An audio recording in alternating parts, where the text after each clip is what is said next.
All right, buckle up, everyone, because today we're diving headfirst into the world of sanctions screening. Oh, yeah, this is a good one. And, if you're in a regulated industry, this isn't just another compliance headache, check the box and move on. No. This is about protecting your business, Yeah, ready. staying on the right side of the regulators, and frankly, it's about dodging some major bullets down the line. Yeah, it's not just about playing defense either. Exactly. It's really about, showing a commitment to doing things by the book, building a reputation for responsibility and integrity, which in today's world is priceless. Couldn't agree more. Yeah. So we're going to walk you through how to actually do this the right way. Okay. We're going to unpack the process at different stages. Oh, yeah. When you first bring on a client, right, when their information changes, how to keep an eye on things constantly, and of course, you can't forget about this, the record keeping. Right. So important. Because if it isn't documented, it didn't happen, right? Yeah. And those records are more than just a paper trail anymore. Right.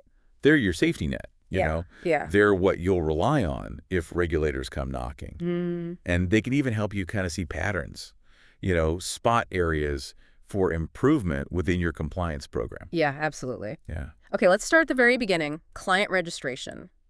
Think of this as that front line, the initial screening, to prevent someone who shouldn't be doing business with you from, slipping through.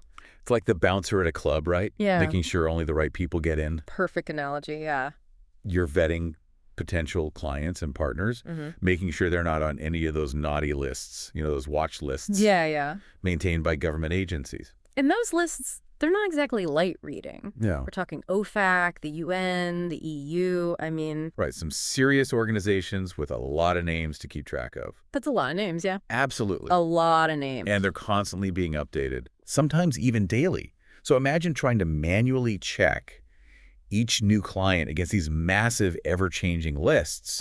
It's not just inefficient, it's practically impossible to do accurately. Well, for sure. Which is why having a reliable automated screening tool that's essential. Absolutely essential. Not just about saving time either. Right. It's about minimizing that human error risk, which can be incredibly costly. Oh, incredibly. Yeah. Let me give you an example. A few years ago, a very well-known financial institution was slapped with a $50 million penalty. Wow. For inadequate sanction screening. During onboarding. Right. They failed to catch individuals linked to a sanctioned regime, and the fallout was devastating. Ouch. Not just the fine, but the reputational damage. Oh, yeah. Like a stain that's hard to get out. It's a tough one. Yeah. They lost major clients. Wow. Their stock plummeted. Oof. And it took them years to rebuild trust. So this isn't just about checking boxes for the regulators. It's about safeguarding your business's future. So important, yeah, for sure. Okay, so we've got a powerful screening tool in place, right? We're checking every new client diligently against these lists. We're good, right? Not quite. Not quite. Not so fast. Not so fast. What happens when a client's information changes? Yeah. A new address, an updated business name, maybe even a change in ownership. Okay, I see what you're getting at. Should that ring any alarm bells? It should. This is where things get really interesting. Okay, I'm intrigued. It's not enough to just screen once at the beginning. Right. We need to think about the entire client life cycle. The whole thing. Yeah, the whole thing. Okay, so we're talking about ongoing monitoring, keeping an eye on these changes. Yes. But why is that so important? A simple address change doesn't exactly scream, sanctions risk, does it? Not always, but Yeah. it could. Let's say a client updates their corporate name. Okay. Seems pretty harmless, right? Yeah, seems pretty standard. But imagine that name change reveals a previously hidden ownership link to a restricted entity. Suddenly, that seemingly minor update becomes a major red flag. So we're not just talking about, negligence here. We're talking about potential attempts to disguise connections. Exactly. To sanctioned entities. Yes. That's a whole other level. Exactly. And without timely rescreening, you're leaving yourself vulnerable. You need systems that automatically flag these changes and trigger a fresh round of checks. Okay. Think of it like a motion sensor, Any movement and the alarm goes off. Oh, I like that. Yeah. So we're screening at registration. We're monitoring for changes in client information. It feels like we're building a pretty solid defense here. But is that the end of the story? Not even close. Oh, boy. Remember those sanctions lists we talked about? Uh-huh. They're not static documents. Right. New names are added, existing entries are updated, sometimes on a daily basis. It's like trying to hit a moving target. Oh, I see. Yeah. So that one-time check at onboarding that's not going to cut it. We need something more dynamic, more Okay. agile. Right? You got it. This is where continuous screening takes center stage. It's not a one-and-done activity. It's an ongoing process, of monitoring your client data against those ever-evolving sanctions lists. Think of it as a constant pulse, a heartbeat that keeps your compliance program alive and well. I like that. Okay, so continuous screening, it's essential, but I imagine it can feel like a pretty heavy lift, especially for organizations with thousands, maybe even millions of clients. How do they actually manage this in practice? Well, that's where technology comes in. We have these sophisticated sanctions screening tools powered by automation and increasingly AI, artificial intelligence. They can handle massive volumes of data scanned against multiple lists in real time and even provide risk scores to prioritize potential matches. So it's like having this tireless, hyper-efficient compliance team working 24/7. Exactly. And not all these AI-powered systems can even learn from past data, identifying patterns and trends that might signal emerging risks. It's like having a crystal ball that helps you anticipate potential problems before they even arise. Wow, that's pretty amazing. But let's be realistic for a second. Can we really trust AI to make these judgments? I mean, we're talking about serious compliance decisions with potentially huge consequences. That's a valid concern. And it's crucial to remember that AI is a tool, not a replacement for human judgment. These systems are trained on data, and that data can reflect human biases or inaccuracies. So AI is not a magic bullet. It's more like a really powerful assistant. We still need those human experts to review the alerts, analyze the context, make the final call. Precisely, the human element is still crucial. Think of it as a partnership. AI doing the heavy lifting of data analysis and flagging potential risks, while human experts provide that nuanced judgment, the contextual understanding, the gut feeling that can't be replicated by algorithms. Speaking of gut feelings, let's talk about those alerts. What happens when the system flags a potential match? What are those escalation protocols we talked about earlier? Well, the first step is having a clear, documented process for reviewing alerts: who's responsible, what information do they need, what are the criteria for deciding if it's a true match or a false positive. Okay, so it's not just about having that fancy screening tool. It's about having the people, the processes, the training, the whole infrastructure to handle those alerts. Exactly. It's like a well-oiled machine with each part working in sync. And here's where robust record keeping becomes absolutely critical. Because as you said earlier, if it isn't documented, it didn't happen right. But we're not just talking about covering our tracks, are we? No, it's much more than that. Record keeping is about creating an audit trail that supports internal reviews and helps identify areas for improvements, like a feedback loop, constantly refining your compliance program, making it stronger, more resilient. I like that. So what exactly should we be documenting for each alert? Walk me through it. Imagine you're a detective investigating a potential crime. You wouldn't just barge in without gathering evidence, right? Of course not. The same principle applies here. You start by documenting the data that triggered the alert. What specific client information raised that red flag? Then you document the entire investigation process like a detective's notebook. Okay, so who is involved? What steps did they take? What sources did they consult? Did they call for backup? You got it. And crucially, you need to document the evidence that supports the decision, whether it's clearing the match or escalating it further. What if it's a false positive? Do we still need to document everything? Absolutely. Even false positives are valuable by documenting why the alert was triggered and how it was resolved. You can refine your screening parameters and reduce the likelihood of similar false positives in the future.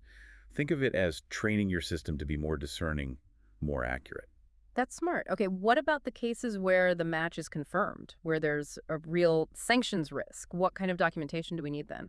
Well, in those situations, you need to document the specific actions taken. Did you freeze the account? Did you file a suspicious activity report with the authorities? Everything needs to be meticulously recorded. It's not just good practice, it's often a regulatory requirement. Okay, that makes sense. So how long do companies need to keep all these records? Is there like a standard time frame? Generally, you'll want to align your data retention policies with the applicable regulations in your jurisdiction. Often this means keeping records for 5 to 7 years, but it can vary. So it's crucial to do your homework and understand the specific requirements for your industry and location. Okay, so we've covered a lot of ground here. Screening at registration, continuous monitoring, the importance of that robust record keeping. We're building quite the compliance fortress. But I want to shift gears for a bit and talk about the future. What's on the horizon for sanctions, screening? What trends should we be paying attention to? That's a great question, and one that keeps compliance professionals up at night. One trend that's already making waves is, as we touched on earlier, artificial intelligence AI algorithms can analyze vast amounts of data, much more than a human could ever process manually, and identify potential red flags or patterns that might indicate a sanctions risk. So it's like having a super-powered analyst working around the clock, sifting through those mountains of data, connecting the dots that humans might miss. Exactly. AI can help us see the forest for the trees, identifying those subtle connections that could signal a hidden sanctions risk. That sounds incredible, but AI is just one piece of the puzzle, right? What other innovations are shaping the future of sanctions screening? Another fascinating development is the growing use of network analytics. Network analytics. Sounds intriguing, but a little technical. Break it down for me. Imagine a giant spider web of connections between individuals, companies, and other entities. That's essentially what network analytics allows us to visualize. Okay, I'm starting to see the web, but how does this apply to sanctions screening? Well, by analyzing these networks, we can identify hidden connections that might not be apparent from traditional screening methods. Someone who might appear squeaky clean on the surface could actually be linked to a sanctioned entity through a series of complex relationships. So it's like peeling back the layers of an onion, revealing those hidden connections that could expose us to risk? Exactly. Network analytics helps us uncover those hidden pathways, those intricate webs of relationships that traditional screening methods might miss. It sounds like sanctions screening is becoming increasingly complex, sophisticated, even a bit futuristic. It is, and as the global landscape continues to shift, we can expect even more innovation in this space. It's an exciting time to be in compliance, that's for sure. Well, you've certainly given me a lot to think about. Any final thoughts before we move on? Just to reiterate, sanctions screening is not a static process. It's dynamic, evolving, a continuous game of cat and mouse to win this game. Organizations need to stay ahead of the curve, embrace new technologies, and understand the latest regulatory developments. So we're talking about continuous learning, continuous improvement, always striving to be one step ahead. Precisely. And remember, compliance is not just about avoiding penalties.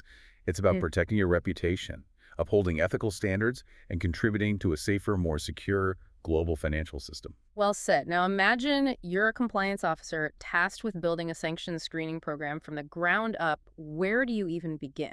What are those essential building blocks? That's a great question. It can feel overwhelming at first, but let's break it down into manageable steps.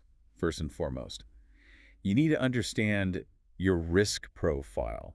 What kind of business are you in? Who are your customers? Where do they operate? So a small local business is going to have different risks than a multinational corporation with operations in multiple countries. Exactly. Once you understand your risks, you can start to develop policies and procedures tailored to your specific needs.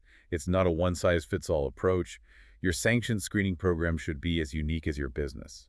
So it's like tailoring a suit. It needs to fit perfectly to be effective. What comes next? Next, you'll need to choose the right tools for the job. There's a vast landscape of sanctions screening software solutions out there, each with its own strengths and weaknesses. But how do you know which one is right for you? It's like being lost in a jungle of compliance technology. It's about finding the right fit for your organization. The size of your organization, the complexity of your operations, your budget, all of these factors come into play. You need a system that's robust enough to handle your needs, but also user-friendly and efficient. And don't forget about those pesky sanctions lists. We need a system that's constantly updated, right? Absolutely. Regular updates are crucial, and here's another critical ingredient. Training your team needs to be well-versed in your policies and procedures, as well as how to use those screening tools effectively. Right, you can have the most sophisticated technology in the world, but if your people don't know how to use it, it's practically useless. It's like giving someone a Ferrari, but forgetting to teach them how to drive. Exactly. Investing in training is paramount to building a robust and resilient compliance culture. Okay, so we've got our policies, our procedures, our tools, and our training all lined up. What's the final piece of the puzzle? Testing. Testing, you need to regularly test your program to make sure it's working as intended. So run some mock scenarios, throw some curveballs at the system, see if it can handle the pressure. Get it. Testing helps you identify any weaknesses or gaps in your program so you can address them before they become real problems. Think of it as a fire drill for your compliance program, ensuring everyone knows what to do in case of an emergency. It's all about being prepared, right? Always staying one step ahead of the game. Exactly. And remember, compliance is an ongoing journey, not a destination. Regulations change, risks evolve, and your program needs to adapt accordingly. So regular reviews, continuous improvement, always striving to stay ahead of the curve. Precisely, and never underestimate the power of human judgment and ethical decision-making. Even in this age of automation and AI, human expertise remains invaluable. Well said. Now, I know we've talked a lot about the technical aspects of sanctions, screening the list, the tools, the processes, but let's not forget about the human element. At the end of the day, compliance is about people, isn't it? Absolutely. It's about fostering a culture where everyone understands the importance of sanctions screening and their role in upholding those standards. It's about doing the right thing even when no one is watching. It's about integrity, about ethical decision-making, about creating a culture of compliance that permeates every level of the organization. Exactly. And that starts with leadership. When leaders prioritize compliance and set a strong ethical tone, it cascades throughout the organization. It's about setting the right example, creating an environment where people feel comfortable speaking up if they see something that seems off. Right. You want to encourage open communication where employees feel empowered to raise concerns without fear of reprisal. And providing them with the training and resources they need to make those informed decisions. Absolutely. Knowledge is power.